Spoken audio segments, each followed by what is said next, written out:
अनि त्यसपछि बफ किमा,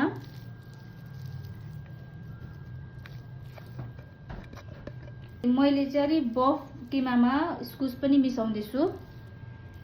मिठो हुन्छ इस्कुस मिसाएर पनि, तपाईहरुले पनि ट्राई गर्न सक्नुहुन्छ। अदुवा,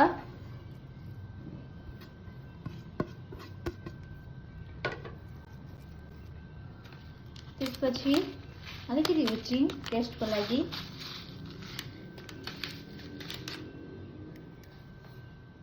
त्यसपछि टेस्ट अनुसार सल्ट, तपाईहरु कतिको चर्को खानुहुन्छ, कतिको कम्ती खानुहुन्छ।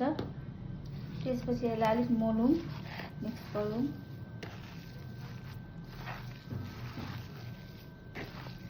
तपाईहरुले यसरी नै इस्कुस मिसाएर खानुभयो भने चाहिँ दामी हुन्छ मोमो।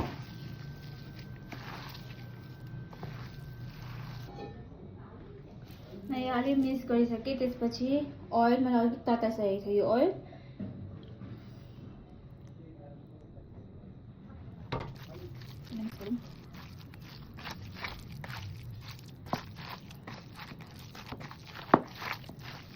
अब म एड गर्छु धनिया। म चाहिँ लास्टमा एड गर्ने गर्छु जहिले पनि धनिया।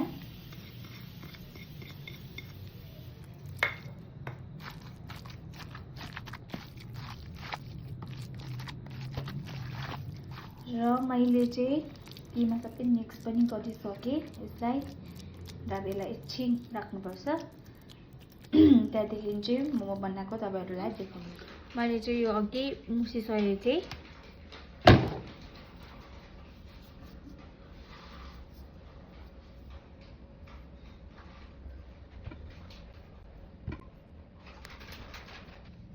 यो बीचमा चाहिँ मोटो गर्यो भने चाहिँ मोमो फाट्ने डर हुँदैन।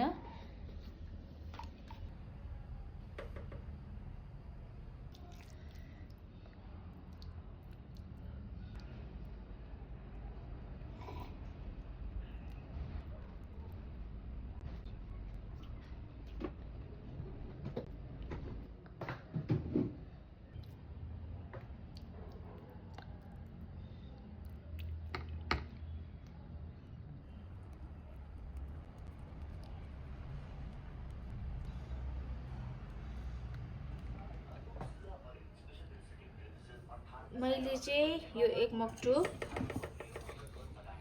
बनाएर नि मिलाएँ। अब अर्को मक्टु गर्नुपर्छ। मेरो मोमो चाहिँ पाक्यो अलमोस्ट। मेरो चाहिँ मोमो पाकेर पनि रेडी भयो। म चाहिँ अब टेस्ट गर्न आँटेको मोमो। यहाँ छ अचार,